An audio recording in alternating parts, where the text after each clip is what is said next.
Coucou tout le monde, bienvenue chez moi. Alors j'espère que vous allez tous bien. Alors je vais vous faire une petite vidéo revue point de croix.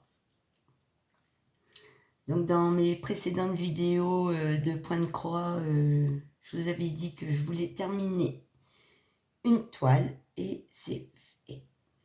Voilà. Donc c'est une toile que j'ai eue en partenariat avec Paintball Number Day, que je remercie encore parce que j'ai trouvé cette toile plutôt sympa à faire, plutôt jolie, et j'espère que j'arriverai à le mettre en cadre pour mettre dans ma salle de bain, en fait. Parce que j'essaye de ne pas laisser mes points de croix terminés au fond d'un placard, donc j'essaye de les mettre soit en coussin, en sac, en tableau, sous cadre, donc voilà. Donc là, je vais vous la montrer, je ne l'ai pas lavée encore. Donc je viens de la terminer, mais plus tard, quand je la mettrai sous cadre ou si je fais autre chose avec, je vous montrerai ce que j'ai fait. Donc, c'était ma toile Lotus. Voilà, je ne sais pas si je mets de la lumière, ça sera mieux. Donc, mon Lotus, donc DIY.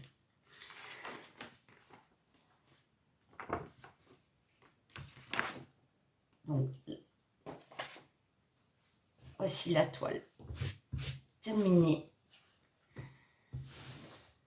Je ne l'avais même pas surjetée. J'ai pas eu besoin, elle s'est pas effilochée. Donc, voici la toile terminée.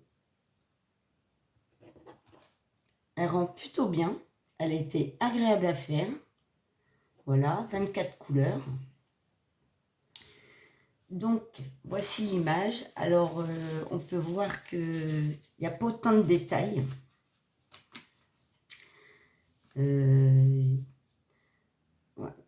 DIY, il n'y a pas autant de détails que sur les images. Hein, et puis, c'est pas aussi flashy que le dessin. Mais ça rend quand même plutôt pas mal. Je trouve que le rendu est plutôt sympa. Je l'ai commencé le 1er septembre et je l'ai fini le 31 août. Donc, pour ceux qui ne savent pas, pour le point de croix estampé, donc imprimé, après, une fois brodée, il faudra la mettre dans l'eau. Moi, je mets très très tiède pendant 1 ou 2 heures et je change l'eau régulièrement pour bien enlever la teinture. Donc ça, je ferai ça plus tard. Donc, voilà le rendu. Les fils. Alors, pas de problème de fil. Donc, il me reste quand même pas mal. Donc, il me reste tout ça comme fil.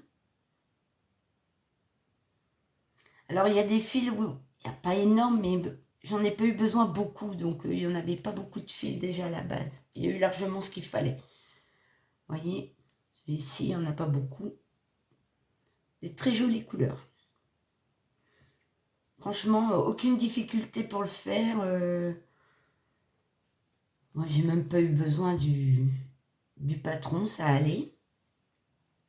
Juste une petite chose, ce qui est difficile souvent dans les symboles, c'est quand on brode et qu'on se retrouve avec celui-ci avec fond jaune et celui-ci, c'est pas forcément évident.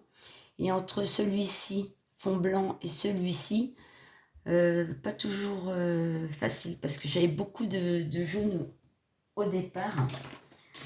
Alors, c'est ce fond jaune qui me pose plus problème avec des symboles dessus. Voilà. Donc, le patron était petit, donc il y avait pas mal de jaune.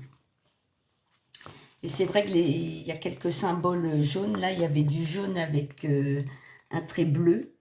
Bon, ça fait, on dirait presque un trait vert.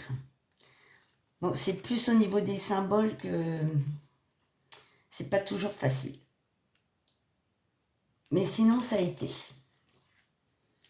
Sinon, c'était plutôt agréable. Donc, je remercie encore Paint by Number Day pour ce partenariat. J'espère que cette vidéo vous a plu. Je mettrai en description le lien de la boutique, le lien du point de croix, s'il y en a un toujours, parce que je ne sais pas, je ne suis pas allée voir. J'ai aussi un code promo et je vous mettrai tout ça en barre de description si cela vous intéresse. Et je vous dis, Kenavo!